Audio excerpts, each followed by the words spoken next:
Welcome to విధాత. దేశవ్యాప్తంగా polling జరిగింది. Polling ముగిసిన వెంటనే జాతీయ ఛానళ్ళు, లోకల్ ఛానల్స్ అన్ని ఎగ్జిట్ పోల్స్ మొత్తం ఇచ్చాయి. దాదాపుగా దేశంలో ఎన్డీఏ కూటమి అధికారంలోకి వస్తుందని, మెజారిటీ స్థానాలు మొత్తం కూడా బీజేపీకి వస్తాయని చెప్పాయి. కాంగ్రెస్ పార్టీ ఎగ్జిట్ పోల్స్ని బహిష్కరించింది. ఇది మొత్తం కూడా మోడీ పోల్స్ కానీ ఎగ్జిట్ పోల్స్ కావని చెప్పి కాంగ్రెస్ పార్టీ అగ్రనేత రాహుల్ గాంధీ కామెంట్ చేశారు. మరోవైపు ఆంధ్రప్రదేశ్లో ఎగ్జిట్ పోల్స్ మొత్తం కూడా కూటమిని అధికారంలోకి వస్తుందని చెప్పింది. ఒక మస్తాన్ సంబంధించినటువంటి ఆరా తప్ప మిగతా అన్ని కూడా దాదాపుగా చెప్పి 1-2 మినాయిస్తే మిగతా అన్ని కూడా కూటమికి అని చెప్తున్నాయి. వీటి మీద వైఎస్ఆర్ పార్టీ నాయకుడు సజ్జల రామకృష్ణారెడ్డి మాట్లాడుతూ చంద్రబాబు ఎగ్జిట్ పోల్స్ను కూడా రిగ్గింగ్ చేశాడన్నటువంటి కామెంట్ చేశాడు. ఈ నేపథ్యంలో అసలు ఇవి ఎగ్జిట్ పోల్సా, ఎగ్జిట్ పూల్సా, అసలు ఏమిటి ఎగ్జిట్ పోల్స్ కథాకమేష అనే విషయాన్ని మన దగ్గర సీనియర్ జర్నలిస్టు రొద్దం శ్రీనివాస్ ఉన్నారు. వారిని అడిగి తెలుసుకుందాం. శ్రీనివాస్ గారు, ఈ ఎగ్జిట్ పోల్స్ యొక్క విశ్వసనీయత ఎంత? అంటే మీరు ఏదైతే నెరేషన్లు అన్నారే ఎగ్జిట్ పోల్సా ఎగ్జిట్ పూల్సా అనేది 2 రోజుల్లో బయటపడుతుంది. 2 రోజులు కాదు, ఎగ్జాక్ట్ చెప్పాలంటే ఇప్పుడు మనం 2వ తేదీ ఇంటర్వ్యూ చేస్తున్నాము సాయంత్రము.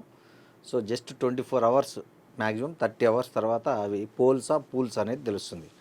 ఓకే, మీరు విశ్వసనీయత అనేది ఏంటంటే ఈ దేశంలో చాలాసార్లు ఎగ్జిట్ పోల్స్ నిజమైన సందర్భాలు ఉన్నాయి, పూర్తిగా రివర్స్ అయిన సందర్భాలు ఉన్నాయి.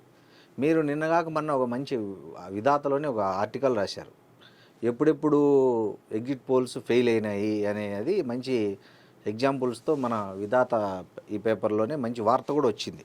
ఓకే, సో అదే బెస్ట్ ఎగ్జాంపుల్. ఎందుకు రీసెంట్గా 3 స్టేట్ల ఎలక్షన్లు చూసాం మనం, కర్ణాటక, ఛత్తీస్గఢ్, మధ్యప్రదేశ్ ఎలక్షన్లలో కూడా చాలా ఎగ్జిట్ పోల్స్ అంచనాలు తప్పాయి. కాబట్టి ఎగ్జిట్ పోల్స్ అనేది కొంతవరకు ఒక అవగాహనకు రావడానికి ఉపయోగపడేటివే తప్ప ఒరిజినల్గా బ్యాలెట్ బాక్సుల్లో ఏముందనేది ఏ ఎగ్జిట్ పోల్ సంస్థ ఖచ్చితంగా కనిపెట్టే అంత పరిస్థితులు లేవు. ఇంకొకటి ఏంటంటే ఇవాళ ఓటర్ చాలా తెలివి మీరిపోయాడు.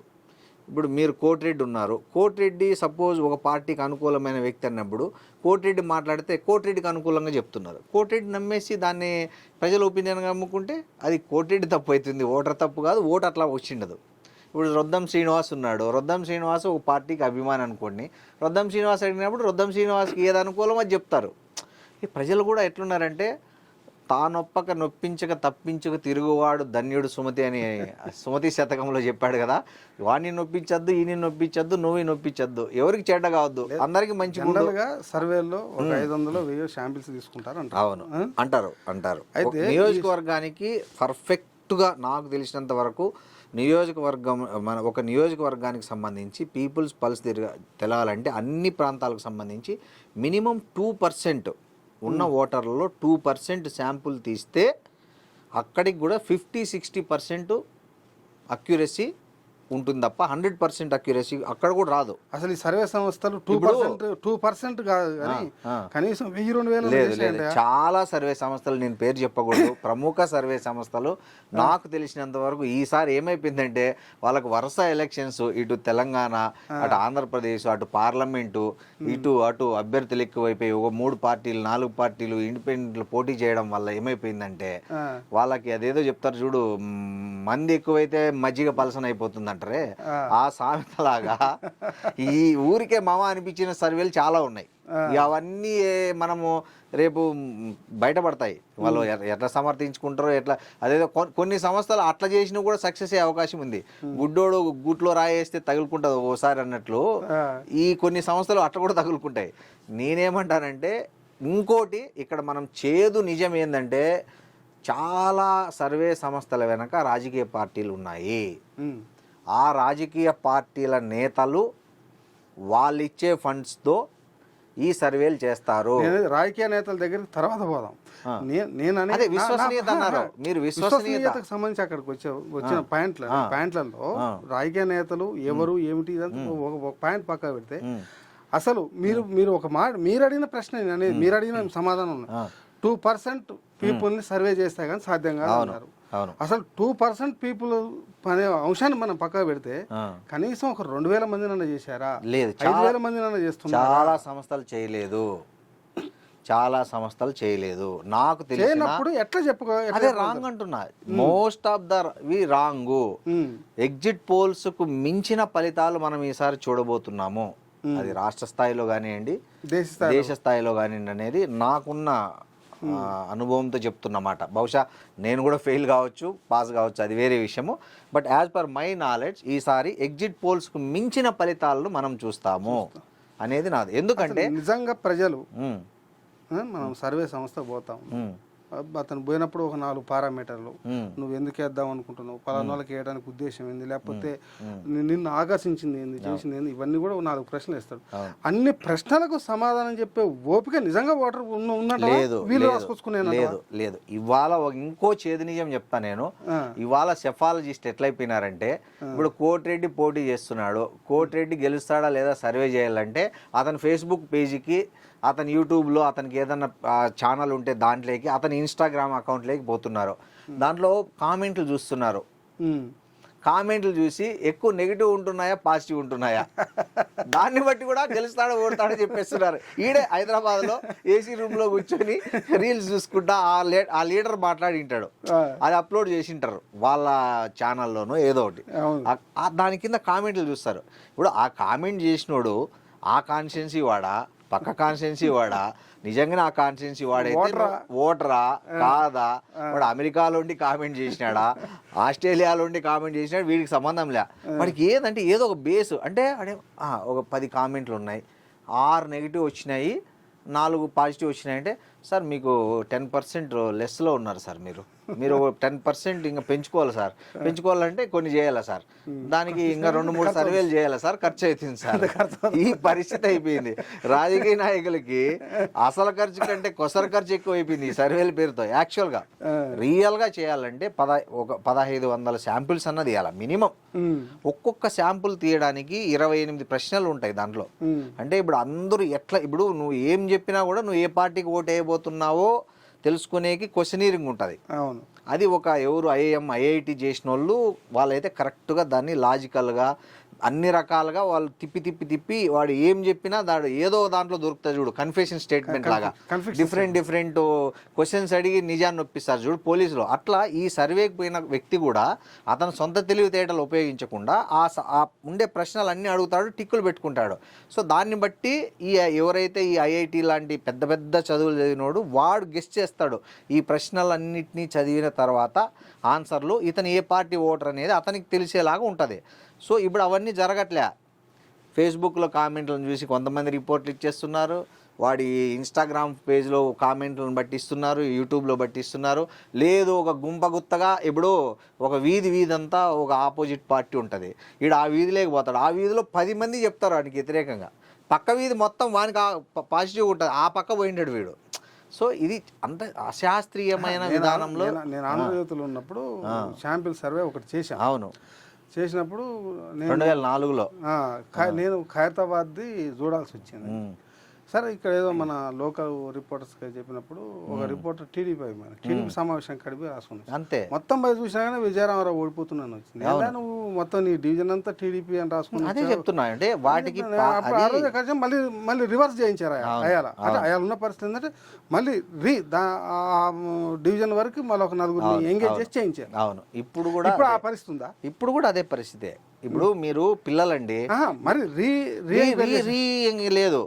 లేదు ఏమైపోతుందంటే, పిల్లల్ని డిగ్రీ ఇంటర్ చదివి ఖాళీ ఉండే పిల్లల్ని తెచ్చుకుంటున్నారు. వాళ్ళకి రోజు 1500 రూపీస్ వాళ్ళకి టార్గెట్ ఇస్తున్నారు. ఈ రోజు నువ్వు 20 శాంపిల్స్ తీయాలా, శాంపుల్కి నీకు ఇంత అట్లా పెడుతున్నారు. వాడేం చేస్తున్నాడు, వాడు నిరుద్యోగి పాపం, వాడికి రోజు జాబ్ నిండాలా. ఇప్పుడు వాడు నిజంగా చేస్తే 20 ప్రశ్నలు అడిగితే వాడికి 10 కూడా ఫిల్ కావు ఒక రోజుకు. కానీ వాడికి ఇచ్చేది 1500 ఫుడ్తో కూడా కలిపి. ఏం చేస్తాడు, నలుగురిని ఇంటర్వ్యూ చేస్తాడు, వీళ్ళు ఇట్లున్నారని చెట్టు కింద కూర్చొని ఇంకోడ టీ హోటల్లో కూర్చొని 10 ఫామ్స్ నింపేస్తాడు. ఇట్లా సగం జరుగుతారు. ఇప్పుడున్న చాలా సంస్థలు అంటే నా మీద కేసు వేసినా పర్లే, డెఫర్మేషన్ కేసు కానీ అది తెలుతుంది. నేను అంటే అన్నీ అని కాదు, చాలా మటుకొని చెప్తున్నా నేను ఇక్కడ. మెజారిటీ చెట్టుకోటి పుట్టుకోటి పట్టుకొచ్చేసినాయి సర్వే సంస్థ, ప్రతి ఒక్క సర్వే సంస్థలు ఇది అది అని ఎవరికి వాళ్ళు క్లెయిమ్. ఇప్పుడు వేణుస్వామి తరహాలో ఈ సెఫాలజిస్టులు కూడా అయిపోయినారు. అయితే గతంలో గత ఎన్నికల్లో చూసినట్టయితే బ్యాక్ సైడ్ వెళ్తా ఉంటుంటే రాజకీయ నాయకులు సర్వే చేయించుకోవడం కానీ ఇంకోటి కానీ ఉండకపోయేది. ప్రజలకు నేను ఎంత సర్వీస్ చేశాను అనే దాని ఆధారంగానే ఉండేది. అవును. కానీ ఇప్పుడు రాజకీయ నాయకులంతా సర్వీస్ మాని సర్వేల కోసం ఎండబడ్డట్టు కనిపిస్తా ఉంది. దానికోసం పొలిటికల్ ఇది అవుతుంది అనేది ఒక డౌట్. అంటే నా డౌట్ అది నిజమా కాదా అని. కరెక్ట్ వర్డ్ వాడారు, కరెక్ట్ పదం వాడారు. సర్వీస్ మానేసి సర్వేలు నమ్ముకుంటున్నారు. నిజంగానే కరెక్ట్. అది చాలా మంది పొలిటీషియన్స్కి ఏమైపోయిందంటే ఈ ప్రశాంత్ కిషోర్ అనే ఒక దరిద్రుడు వచ్చి ఈ సెఫాలజీ అనేది ఒకటైతే ఏదైతే పెట్టాడో, ఇప్పుడు నిజంగా రాజకీయాల్లో దౌర్భాగ్యం ఒకటి చెప్తున్నా, ప్రజలకు నేను ఇది మంచి చేస్తే వాళ్ళు నన్ను చేయిస్తారు కాదు. నేను నాకు లైక్లు ఎక్కువ ఉన్నాయా, వ్యూస్ ఎక్కువ ఉన్నాయా, నా వీడియో స్ట్రీమింగ్ అవుతున్నప్పుడు ఎంతమంది లైవ్ చూస్తున్నారు, ఇవి అయిపోతున్నాయి. ఏంది క్రైటీరియా? నేను ఇది బ్రిడ్జ్ కట్టించినా, లేకపోతే ఇల్లు కట్టించినా, లేదా రోడ్లు వేపించినా, లేకపోతే ఇంత పెద్ద ఇంతమంది ఉపాధిని ఇచ్చే ఒక ఫ్యాక్టరీని తెచ్చిపెట్టినా నా కాన్స్టిట్యున్సీలో, ఇవి కాదు ఓట్ల క్రైటీరియా. నేను పలానా వాడిని తిట్టింది ఎంతమంది చూశారు, ఎంతమంది లైక్ చేశారు, ఎంతమంది ఫాలో అవుతున్నారు, ఇవే జరిపినాయి. సో ఈ రాజకీయాలు మొత్తంగా మారిపోయినాయి. సర్వీస్ నుంచి మీరు అన్నట్లు సర్వేలకు వెళ్ళిపోయినాయి. సర్వేలకు వెళ్ళిపోయి మొత్తం దాని మీదే నడుస్తుంది ఇప్పుడు రాజకీయం అంతా. ఇప్పుడు వాళ్ళకు ఇప్పుడు ఎనీ పొలిటీషియన్ తీసుకోండి, ఇది ఒక పెద్ద ఖర్చు వాళ్ళకి.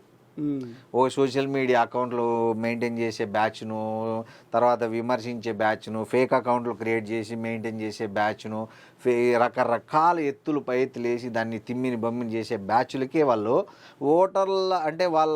ఓటర్ల కంటే ఎక్కువ కొన్ని సందర్భాల్లో వీళ్ళకి ఎక్కువ ఖర్చు పెట్టాల్సి వస్తుంది. అంటే ఇప్పుడు ఈ రాజకీయ నాయకులు సర్వేలు నమ్ముకోవడంతో ఈ సర్వేలు చేయించుకునే పోటీ ఎక్కువైపోయింది. పోటీ ఎక్కువై నీకు 50,000 నుంచి ఒక కాన్స్టిట్యున్సీకి 5 లక్షల వరకు చేసేవాళ్ళు ఉన్నారు. అయితే దానివల్ల మజ్జిగ ఎక్కువైంది, మంది ఎక్కువైంది, మజ్జిగ తగ్గిపోయింది. దాంట్లో క్వాలిటీ కానీ అక్యురసీ కానీ, దాంతో సర్వేల యొక్క క్వాలిటీ తగ్గింది, విశ్వసనీయత కూడా పోతుంది. ఇప్పుడు జనంకి ఏమైపోయిందంటే జనం కూడా ఎక్కువ సీరియస్గా పట్టించుకోవట్లేదు ఎవరిని. ఇప్పుడు నిన్న ఇన్ని సర్వే సంస్థలు ఇచ్చాయా, రేపు ఎన్నికలు అయిన తర్వాత ఒక నెల ఆగి వీళ్ళే పెట్టుకుంటారు వీడియో, మేము ఆ రోజు కరెక్ట్గా చెప్పాము అని. కెమెరామెన్ గంగతో రాంబాబు సినిమాలో వాడు చచ్చిపోతే ఒక వీడియో తయారు చేసింటారు, వాడు బతికితే ఒక వీడియో తయారు చేసినలాగా వీళ్ళు 2 వీడియోలు తయారు చేసుకుంటారు పెట్టుకొని, ఈడే మళ్ళీ అది క్లెయిమ్ చేసుకుంటాడు. జనాలు ఎవరికి తెలిసి ఉంటుంది ఆ రోజు ఇది చెప్పినాడు కానీ ఇప్పుడు ఇట్లా అంటారు. చాలా తక్కువ మంది మనలాగా కొంచెం న్యూస్ మీద గ్రిప్ ఉండి అన్ని గమనించే వాళ్ళు తప్ప ఆర్డినరీ పీపుల్ కానీ పొలిటీషియన్స్ కానీ చూడరు. నెక్స్ట్ వాడు మళ్ళీ పొలిటీషియన్స్ దగ్గరికి ఎట్లా పోతాడో, సార్ నేను చూడండి లాస్ట్ ఎన్నికల్లో ఇట్లా చెప్పాను, ఇట్లా అయింది చూడండి అని ఈ వీడియో చూపిస్తాడు. వాళ్ళకి ఏమైపోద్దంటే ఇంత అక్యురసీగా చెప్పాడు, వీడిని మనం వాడుకోవాలరా లేకపోతే మిస్ అయిపోతాం అన్నట్లు క్రియేట్ చేస్తారు. ఇంకోటి కూడా ఎలక్షన్స్ టైంలో ఈ సర్వేలు సర్వేలు చేసి సలహాలు ఇచ్చేవాళ్ళు, అయ్యో పలానా కాడ మనకు అసలు వీకున్నాం, ఆడ డబ్బులు ఎక్కువ పంపు చేస్తే మనకి ఇంత ఎక్కువ వస్తుంది, వాళ్ళు ఇక్కడ ఇది అడుగుతారు, అది అడుగుతారు, ఇక్కడ ఇన్ని డబ్బులు అడుగుతారు, ఇట్లాంటివి కూడా చెప్తారా? వాళ్ళు ఖచ్చితంగా చెప్తారు. అంటే ఫుల్ టైం సర్వీస్ అదే. Part time service only survey చేసి రిపోర్ట్ ఇచ్చేస్తారు. ఫుల్ టైం సర్వీస్ లో మీరు చెప్పినట్లు పలానా వీధిలో మీకు వ్యతిరేకత ఉంది, పలానా క్యాస్ట్ లో మీకు కొంచెం వీక్ ఉంది, పలానా ఏరియాలో మీరు ఆ రోజు ఏదో ఇది అన్నారంట చేయలేదంట కాబట్టి వాళ్ళు కొంచెం అది చేస్తే బాగుంటదని, అది ఫుల్ టైం సర్వీసు. అంటే ఇప్పుడు సర్వీలో కూడా పార్ట్ టైం ఫుల్ టైం రెండు ఉన్నాయి. 2 టైప్స్ ఉన్నాయి. అది full time up to election result వరకు అది ఒకటి ఉంది. ఇది ఏందలే బట్టగాల్చి మీద వేసినట్లు మీరు సర్వే చేయమన్నారు, చేసినారు. మీకు ప్రత్యర్థికి జస్ట్ అంటే ఒక సర్వే సంస్థ నిర్వాహకుడు నాకు మంచి ఫ్రెండ్, అతను ఏం చెప్పాడంటే ఒక సర్వే చేశాడు ఈ మధ్య. సర్వే చేసి అతను ఓడిపోతున్నాడు ఘోరంగా, గెలుస్తాడని ఇచ్చినాడు. నేను అడిగినా, కాదు మిత్రమా అతను ఓడిపోతున్నాడు కదా మనందరికి క్లియర్గా తెలుసు, మీరు అతను గెలిచినావని ఇస్తే అంటే అతను ఏమన్నాడు, బ్రదర్ ఓడిపోతామంటే వాడు 96 ప్రశ్నలు అడుగుతాడు నన్ను. నేను వాటన్నిటికీ పరిష్కారాలు ఎప్పుడు కనుక్కోవాలా? గెలుస్తాను అన్నాడు అనుకో, వాడు నాకు ఏం క్వశ్చన్ అడగడు. అవునా ఓకే అంటాడు, నా పేమెంట్ కూడా ఇమ్మీడియట్గా షెడ్యూల్ చేస్తాడు. ఓడిపోతున్నా అంటే నా పేమెంట్ పెండింగ్ పెడతాడు, నాకు ఏం రీజన్స్ చెప్పమంటాడు, 90 క్వశ్చన్లు అడుగుతాడు వాడు. ఓడిపోతున్నా అంటే, గెలుస్తున్నా అంటే ఏ బాధ లేదు, మాకు కావాల్సింది అదే అన్నాడు. లిటరల్ గా చెప్పాడు అతను. ఇట్లుంది పరిస్థితి. కాబట్టి ఈ సర్వేలలో ఇంకొకటి నేను విన్నా, ఇప్పుడు 500 షాంపూలు తీస్తే ఒక రేటు, 1000 షాంపూలు తీస్తే ఒక రేటు, 1500 షాంపూలు తీస్తే ఒక రేటు, ఇట్లా కూడా రేషియో ఉంటది. ఇప్పుడు అదే చెప్పే కదా, 50,000 నుంచి 5 లక్షల వరకు ఛార్జ్ చేస్తారని.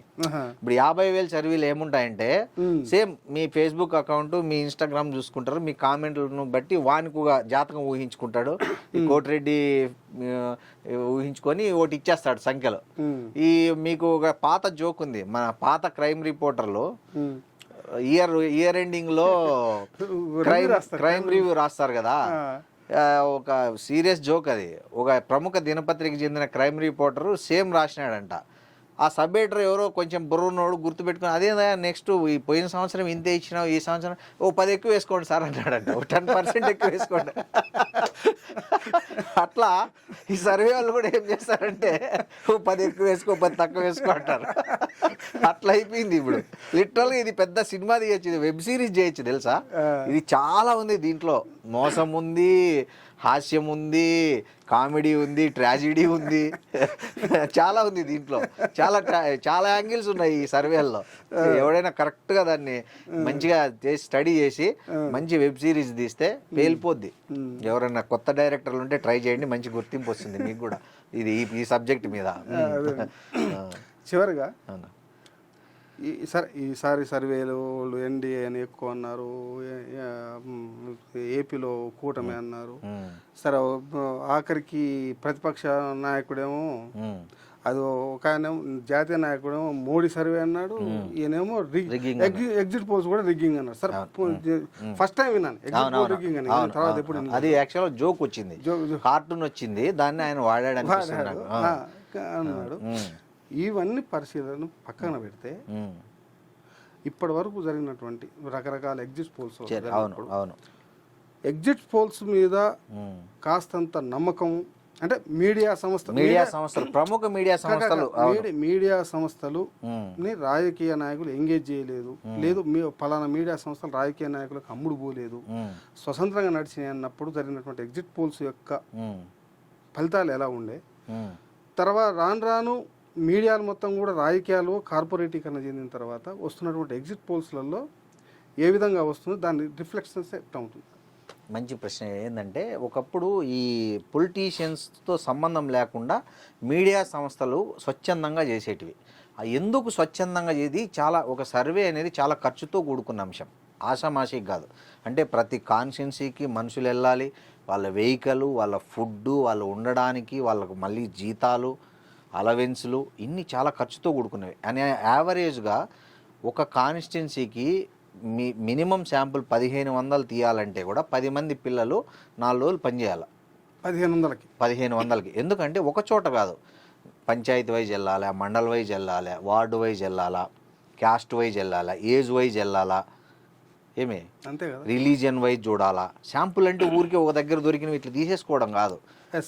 రిలీజియన్, క్యాస్ట్, తర్వాత డిఫరెంట్ సెక్షన్స్ అన్నీ చూడాలా.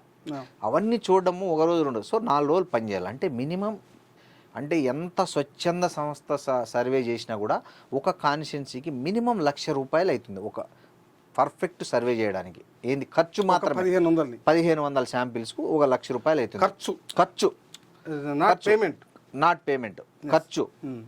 మీరు ఊహించండి, ఇప్పుడు చేస్తున్న సంస్థలన్నీ చేస్తున్నాయి కదా, స్వచ్ఛందంగా వాళ్ళు చేసేకి. ఇప్పుడు ఒక ఆంధ్రప్రదేశ్ ఎగ్జాంపుల్ తీసుకుందాం, 175 అసెంబ్లీ కాన్స్టిట్యున్సీస్ ఉన్నాయి. అంటే 175 లక్షలు, అంటే 1,75,00,000 వాళ్ళు సొంతంగా జోబు నుంచి ఖర్చు పెట్టుకొని సర్వేలు చేసి ప్రజలకు చెప్తారా? కామన్ సెన్స్ ఆలోచించండి. ఏ సంస్థకు అంత ఉలకపోతుంటాయి డబ్బులు?